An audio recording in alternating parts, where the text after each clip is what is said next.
This is a conversation, a topic that is really near and dear to my heart. I have many different hats that I wear. I have been a speech and language pathologist for 30 years, and my role in that time was to help children to access a voice. I work with nonverbal kids. And then I also went on to do yoga teacher training programs where I train people, particularly women, how to clear their energy centers so that they could find their authentic message. And now I coach people and I do the same thing, helping them to find their message. My life wasn't always that clear though. I grew up using a very common phrase that many people are taught to do. The phrase that I did was when people said, "How are you?" my response was always, "I'm fine. I'm fine." And it didn't matter if I was fine or not. I said, "I'm fine." That was what I was taught to say. That was what I believed people wanted to hear from me. And by the way, if you don't know what the acronym FINE stands for, from the Aerosmith song in the 80s, on the inside of their album, they have the acronym for FINE, and it stands for effed up, insecure, neurotic, and emotional. That was me. But I masked it with a smile. I masked it with a smile because I didn't know how to express what was true inside me, because I didn't know what was inside me. I lived in this narrow range of my life, but I didn't feel into my body.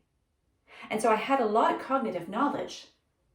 I did a lot of education. I knew how to communicate, but I was communicating exclusively from here, and I didn't know how to feel the rest of me, to connect with my truth and my message. You see, when I was young, I was super exuberant and outgoing, and I loved to talk. I talked so much that my twin sister didn't speak till she was 4.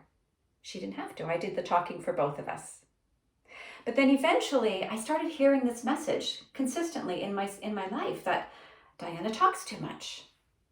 Diana has too strong of an opinion. We always hear Diana. And it became this joke in my family, and it became such a joke that one year at Christmas, I received these little chatter teeth. I was 7 years old. And although I laughed along with my family, there was a really deep message that landed in me at that time, that my voice wasn't welcomed. And so I did what any 7-year-old would do. I shut down my throat chakra. The throat chakra is the chakra that is the energy centers of the body, and the throat is where we communicate. It's where we listen, where we speak, and it includes our ability to speak our truth, to know our clarity, to listen to others' perspective, to understand that really it's kind of all just perspective. My voice had such a longing to be heard, but I kept it shut down. And I can remember 7 years old, 8 years old, 9 years old, 10 years old, coming home from school. And, school kind of also taught me that my voice is not really welcomed. So I kept it all in, and I would go home, and I would run through the door, and I would want to tell my mom about my day. I'd be so excited to share with her what happened that day. And she was asleep again on the couch. You see, my mother didn't have the tools to deal with life. So the tools came in medication, in the form of medication, and that knocked her out. And I remember standing in front of the couch, looking at her and wanting her to wake up to hear me. So once again, my voice was shut down. And I went through most of my life taking the experiences that landed in my field of awareness in my life, and I took them and I swallowed them down. And I don't know if any of you know that feeling of what it's like to swallow your words, to swallow your experiences, to swallow your truth. It's like a big knot right here. And the thing is, that knot also landed right here in my belly. This is the solar plexus chakra. This is your worth. This is your will. This is your gift. I shut this down, and I shut this down, and everything in between was shut down. And that's the heart space. What I'm here to share with you today is how you can build authentic and embodied communication to empower your life? How do we clear these energy channels? How do we change our mindset? How do we change our language, our beliefs, the structure of the life that we've been living to be able to step into our authentic communication and truth? It starts with having to recognize that we need clarity. And clarity doesn't just pop in one day and then that's it and we've got it and we move forward. Clarity is like a GPS system. We have to be able to move for the GPS to recognize that we're moving. If you're still, your GPS won't necessarily zone in on where you are and tell you where to go. But when you start moving one step or the wheels start turning, the GPS starts to read and it starts to guide you. In order to know what you want in your life, you need to take that first step. And then trust that the next step will reveal itself. Like the GPS doesn't give us the entire map in one big message. It gives us one step at a time. Turn left, turn right, go straight. And the problem is today in our world, so many of us, and I'm going to say so many women because I primarily coach women, don't take that first step. So the navigation system doesn't get turned on. And it doesn't know whether to go left or to go right. And we hold so much fear about, what if I make the wrong decision? And there's an expression, what if I fall? And my response is, oh, sweetheart, what if you fly? What are you holding inside? What gift are you holding inside? Because there's so much fear about expressing it. You don't know how to say it. You don't know what to say. And you don't know if it's going to be received. Communication is really three-part. It's our ability to speak. It's our ability to listen. And it's also, there's a big part around nonverbal communication. 55% of our communication is expressed through our nonverbal body language. People make decisions about what you're going to say and how it lands in their own systems based on your body language. And we have this mechanism in our mind called mirror neurons. And the mirror neurons give you feedback on an emotional level before your brain can even process the words that came out of someone's mouth. So we're constantly evaluating, getting information, giving feedback. But if we're living in this narrow range, in this brilliance of our mind, but we've denied our connection to our bodies, we fail to get the feedback to know, am I on the right path? Is this the right next step? How is my GPS and where is my GPS wanting to take me? I want to give you some tools today. I want to give you some tools. I want to move into some practices with you so that you can start to learn to soften the knots that are here. It's almost like something happened for me, age 7, I got those teeth and I shut down my throat. That's the knot that I feel in here. I feel it when I want to meditate, when I go to meditate rather. I feel it when I'm about to go into a stage and speak. It's like, oh, does anybody really want to hear what I have to say? Does it really make a difference? Maybe it's just easier if I retreat, I go back into my quiet little existence. But I know that I'm here for a bigger reason, and I know that you're all here with a purpose and a mission. We have a gap between the day you were born and the day you die. There's a gap. And who knows how long that's going to be. But we have this gap to fulfill, and the gap stands for grace, action, passion. And when you can find your way to your grace, your action, and your passion, you are living on purpose. And there's an expression that the purpose of life is to enjoy it. But if you're on a path and you're not enjoying it, how do you reset? How do you realign? How do you come back to your truth if you cannot speak your truth? If you cannot hear your truth?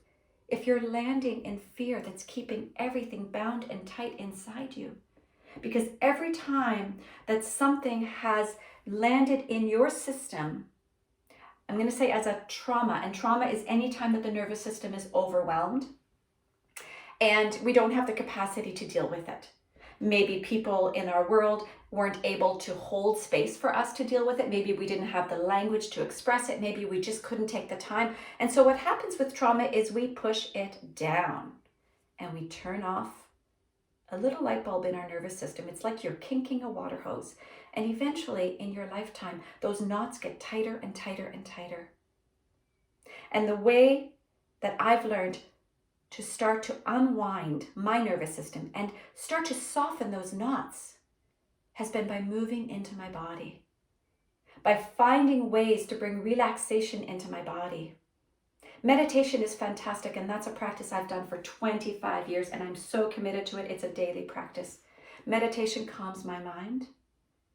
It brings me clarity in my mind, but it doesn't necessarily always connect me to my body. There's a particular way that I choose to connect to my body through stillness and movement, and I'm going to show you that in a few moments. What happens in our life is we kink our nervous systems, and then we start building defense mechanisms, defensive strategies to be able to truly survive. So my defensive strategy was to shut down my voice, shut down my solar plexus, keep my heart nice and shielded so it didn't get hurt. That was a defensive strategy. And I don't want to make anybody wrong about that. That is okay. Please hear me. That is okay. That's what you needed to do to survive whatever you were surviving. And then take an exhale. It's okay. And today, you get a chance to maybe take a different perspective. Today, perhaps, you can start to recognize and follow the breadcrumbs of your life and say, wow, that's why, that's how, oh my goodness, and give yourself love. It wasn't your fault. And it wasn't your parents' fault. Everybody does the best they can given their reality of the world in the moment. My parents didn't mean to give me these blocks in my nervous system and in my throat and heart.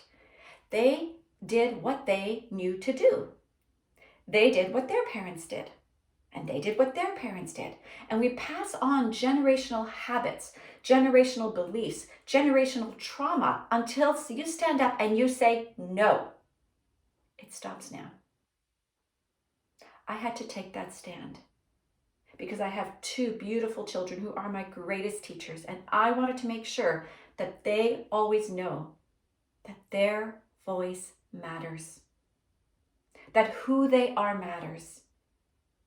And I want you to know that you matter. And your message, your voice is so important. And maybe part of your message comes through your mess because there's a mess in message and it takes courage.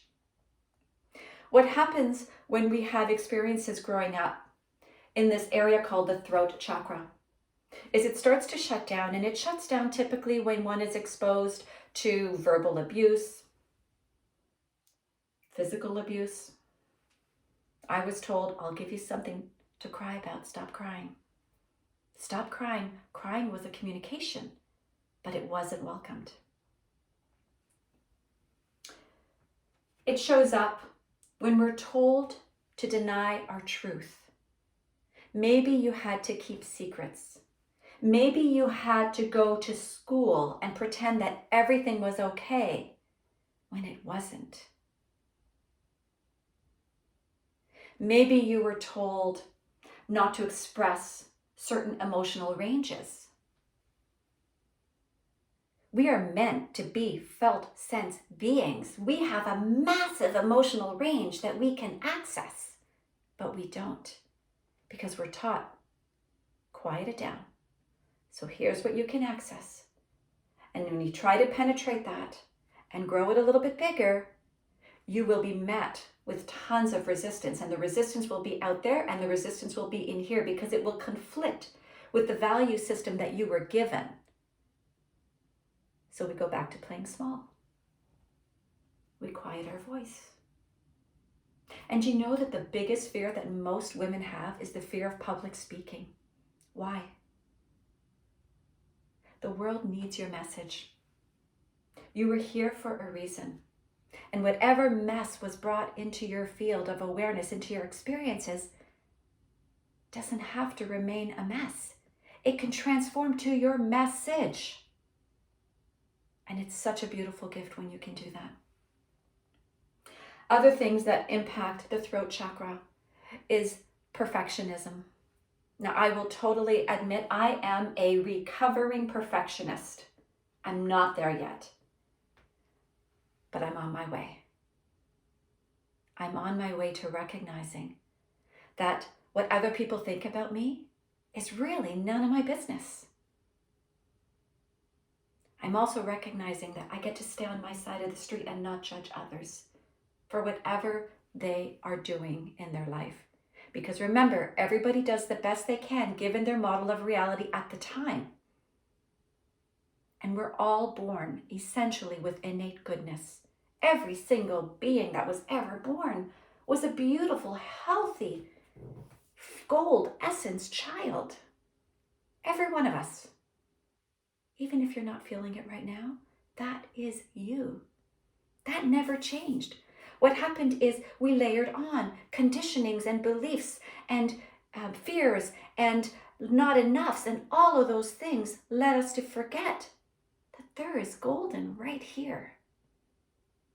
And it's longing to be expressed. When you can return to feeling this golden essence, you start to soften this entire channel of your body. And it becomes essential to be able to listen to yourself, to be able to listen to another without needing to judge or deny their truth, and to be able to fall in love with your voice.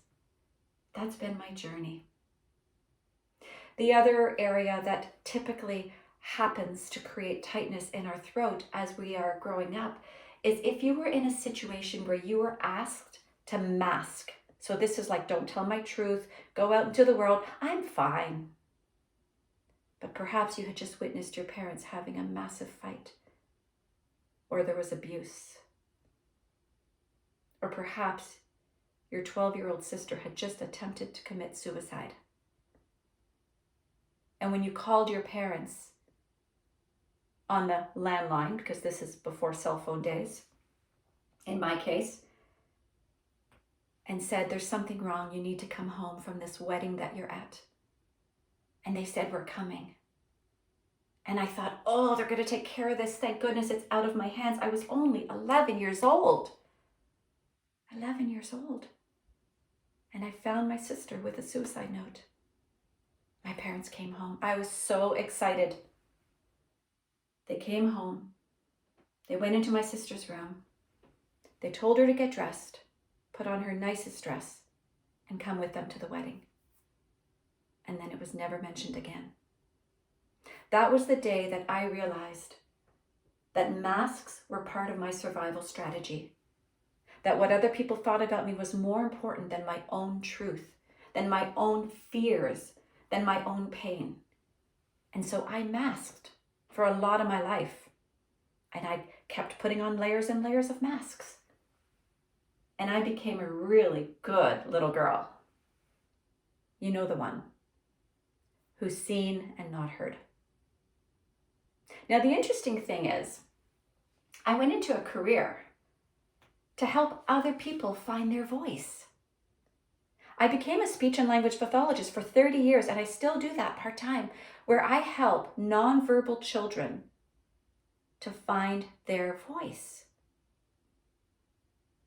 Those nonverbal kids are me. There's a part of me that's in them. I have this really strong belief that I am you cleverly disguised as me.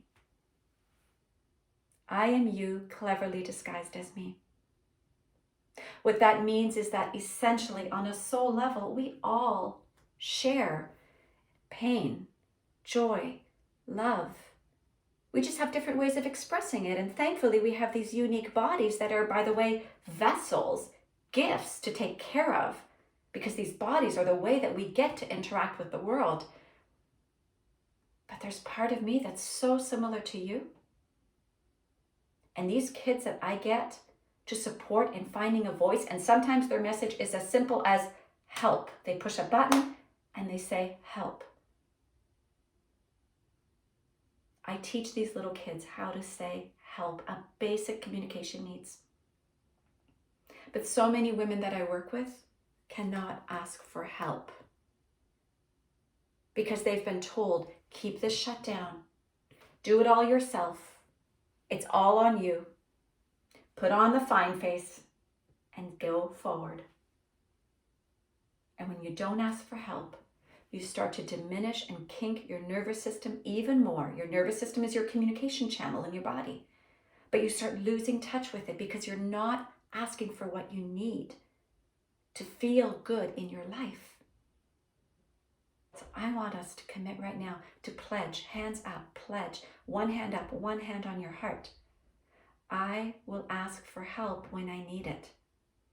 I will swallow the pride.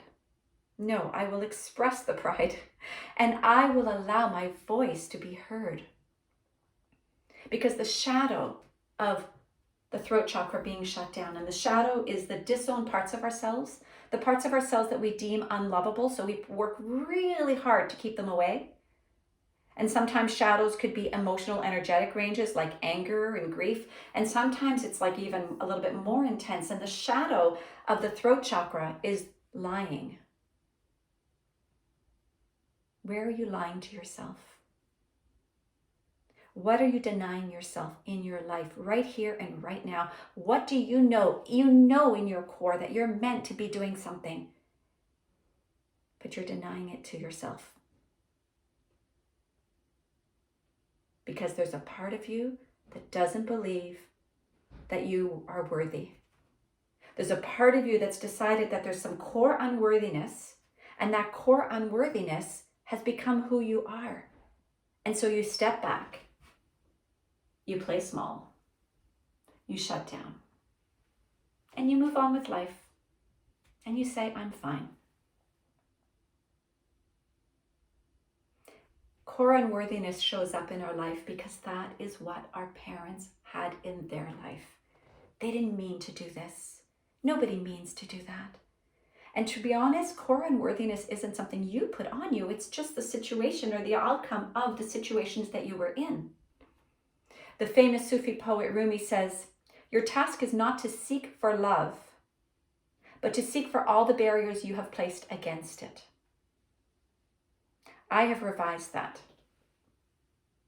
And I ask for forgiveness from Rumi.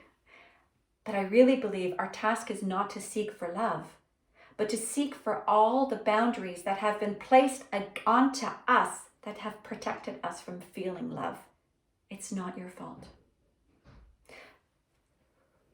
Here's what I want you to know. When your throat is shut down, when your communication system is shut down, you will be unable to express your truth. It might lead to addictions, and the addictions in this area of your body are typically addictions to masking, to shopping, to lying, which means denying your truth, and to things like smoking and marijuana, things that sort of fill this part of your body. It starts with what I call the ABCs. If we want to move through this and start to heal and start to create a different reality, it starts with the ABCs. The A is awareness. So you're listening to this right now. You're here. Thank you. As you're here, I want you to take a moment, close your eyes, and start to feel as you move down from your head, down your body, start to feel the area in your throat. And notice if there's any blockages, any tightness, any tension. And then move down to your heart and down to your belly, and even down towards your pelvic area.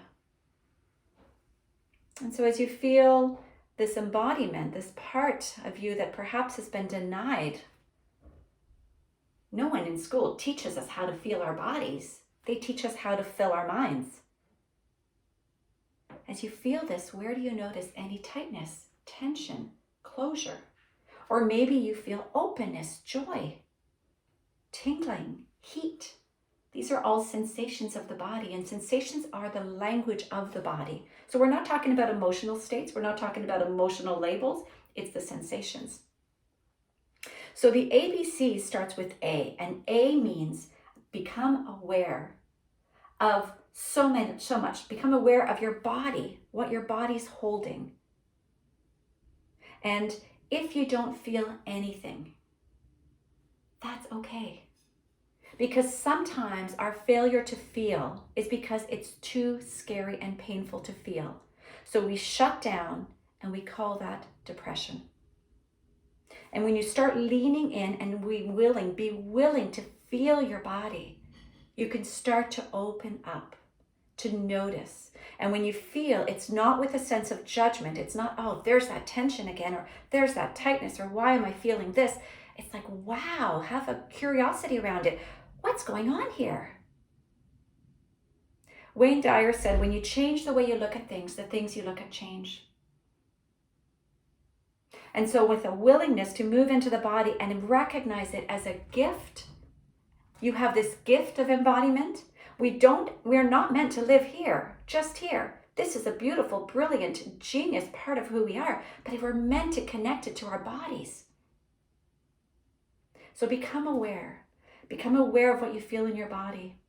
And then become aware of your posture, your physical posture. So many people today, and I'm going to really say that technology has been a contributing factor to this. So many people are living their life like this, like this, like this. That closes you down even more. So lift up tall, wherever you're sitting right now, or if you're standing. Can you look down at your feet and align your feet forward? If we want to realign and adjust our GPS, it starts from our ground.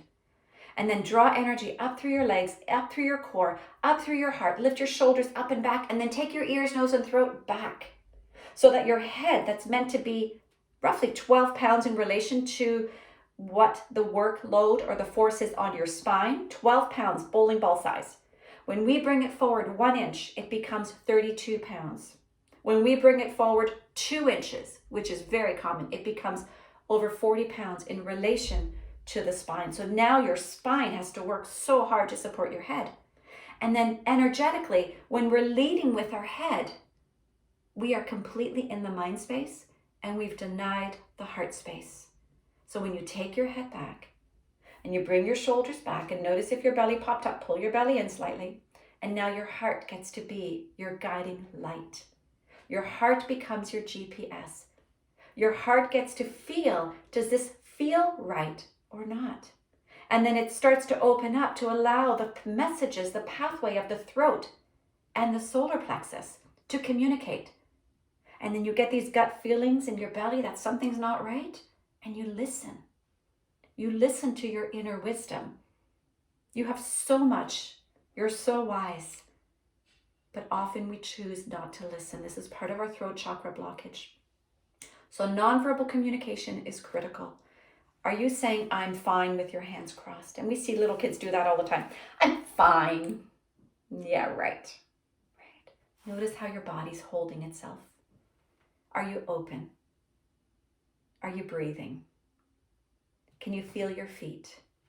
These are all things that are going to bring you back into your body for your nonverbal communication. And when you can feel your body, you start to relax and you can feel other people. But it's not like you're taking on their feelings like this massive overwhelmed empath that can't have boundaries between who you are and who the other is. This is like, I feel myself in my power, in my strength, in my knowing, and I can feel you through my body.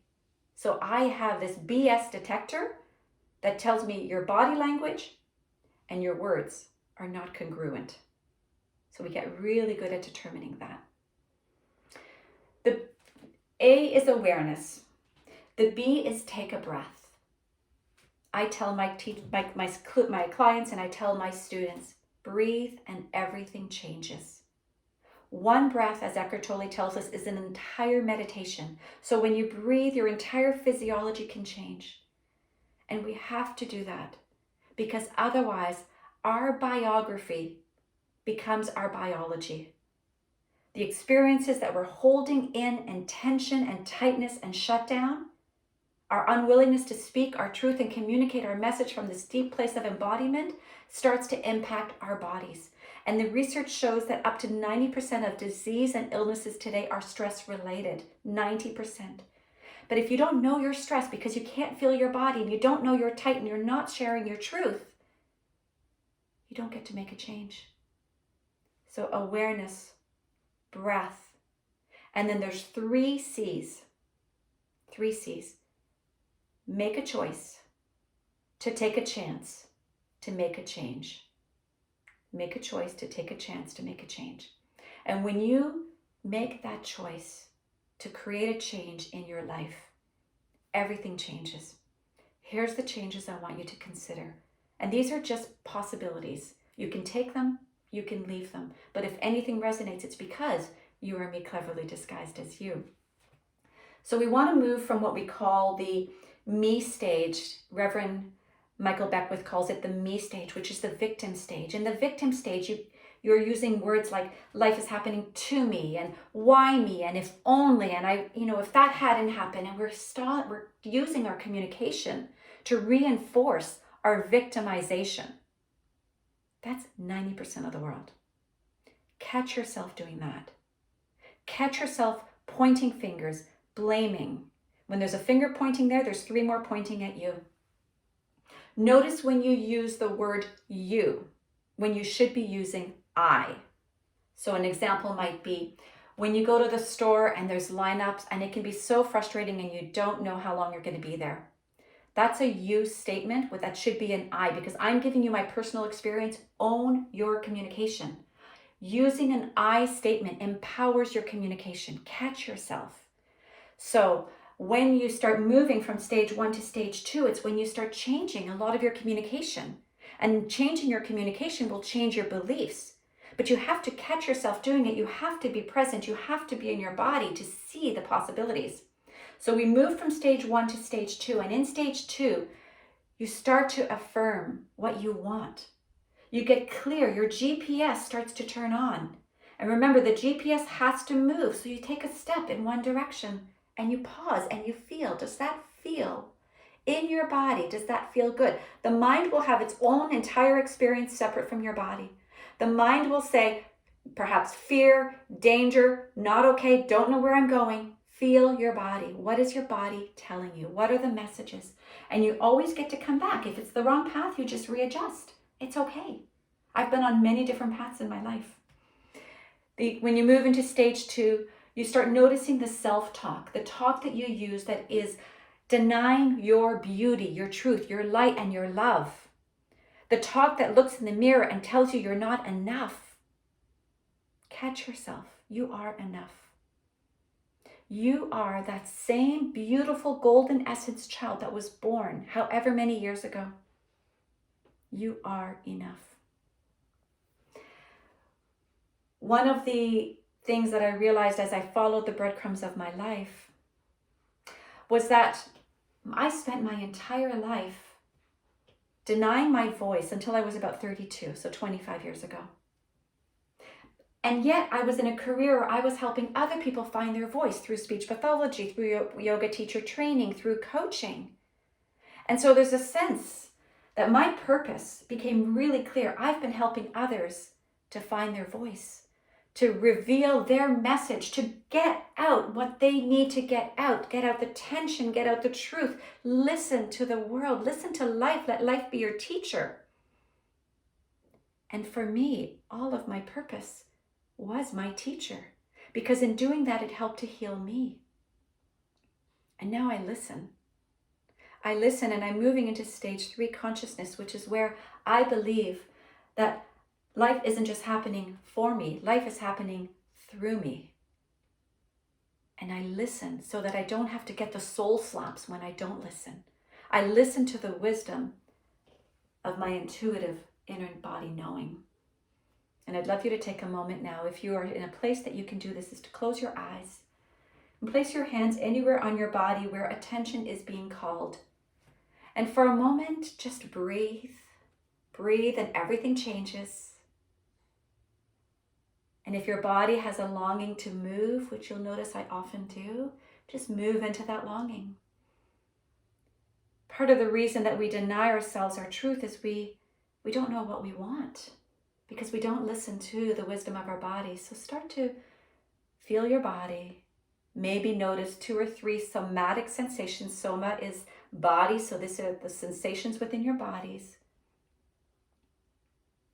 And without judgment, just allow them to be. Oh yes, I noticed that. Wow. Great. Take another deep breath in. Exhale. Keep your eyes closed, and as you feel your body, I want you to allow one intuitive pop-up, which is something your mind comes up with, a message for you right now. What do you know is longing to be expressed in your life today? What have you been denying being expressed? In essence, denying the world from having your wisdom, hearing your message. Every single dream started with a belief, with a thought, with a step, with a movement. Where are you denying your dreams? Where are you denying the world hearing you, feeling you, receiving you? And then from that place, I want you to step into your heart space with your awareness and notice, what are you grateful for in this moment? What are you grateful for? Because gratitude is the practice that absolutely and always attracts more things to be grateful for. And finally, what do you need? We often deny this in personal development. We get into our mind space, we want to change the mindset, we want to go full force, but it's not sustainable, because if we cannot acknowledge how we're doing and what we need, we will burn out. What do you need right here and right now to be able to stay in a state of gratitude for now and express the wisdom that came through you? Take a breath in and out. Beautiful. You can go ahead and open your eyes slowly. So remember, I was taught I'm fine. Some days I'm still like that. Some days I still feel very messed up. The difference is I don't make myself wrong for being there. It's okay. Some days I'm brought to my knees, and it's okay. I give myself permission to be there, and then I get to decide how long I want to be there, and I step back up. I step back up because I know in my heart that my experiences do not define me. My experiences refine me and have the potential to catapult me to my deepest purpose. I'd love to finish by reading a letter that was written by my mother, who passed away almost 11 years ago to this day. My mother, who I loved so much, but my mother who always denied her truth and her voice. And so that was the imprint that I got. And I had to make a decision to do it differently. I had to make a decision to step into the unknown, to step into the fear, to feel my body, to let my body tell me, is this the right thing for me? Not my mind, my body. And my mother, who I believe contributed because she didn't know any better to shutting my voice down, wrote me this letter the week before she died. And I read it many times back then, but there was a sentence at the bottom. There's a P.S. that I don't think I ever recognized. And I believe when the student is ready, the teacher appears. I found this letter about 2 weeks ago when I was packing up because I'm moving. And I reread it, and I want to read it to you. She says, Diana, what a strength you were. And I'm going to say her letter was written in shaky writing because she is just coming to the end of a really courageous battle with brain cancer. What a strength you were. You made our life easier to live through.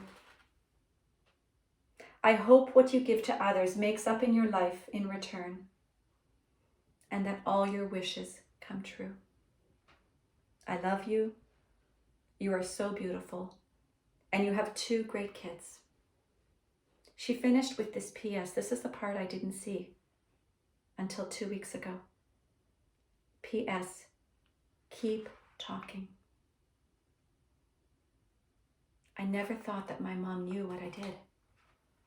I never really talked to her about my jobs. I never talked to her about my voice, my throat, my shutdowns, my openings, my process. but she recognized it. And so my message to you from my mom and through my heart is keep talking. Thank you so very, very much. Thank you for listening. And if you need to reach me, you can reach me at dianalockett.com. I run programs to help women to empower their voice, to refine their messaging, and to show up in the world from a place where they are fully embodied and safe and heard.